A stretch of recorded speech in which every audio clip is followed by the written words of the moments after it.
ಮಂಗಳೂರಿನ auto rickshaw blast ಮಾಡೋದು ICS ಉಗ್ರ ಸಂಘಟನೆ ಪ್ಲಾನ್ ಆಗಿತ್ತು.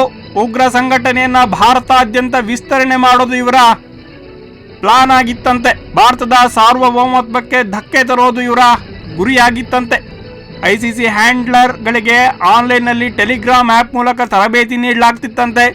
ಪ್ರಮುಖ ಆರೋಪಿ ಮೊಹಮ್ಮದ್ ಶಾರಿಕ್, ಪ್ರೇಮ್ರಾಜ್ ಇತರೆ ಆರೋಪಿಗಳು ಕ್ರಿಪ್ಟೋ ಕರೆನ್ಸಿ ಮೂಲಕ ಹಣವನ್ನು ವರ್ಗಾವಣೆ ಮಾಡಿದ್ದಾರೆ ಅನ್ನುವಂತಹ ಮಾಹಿತಿ ಲಭ್ಯವಾಗ್ತಾ ಇದೆ.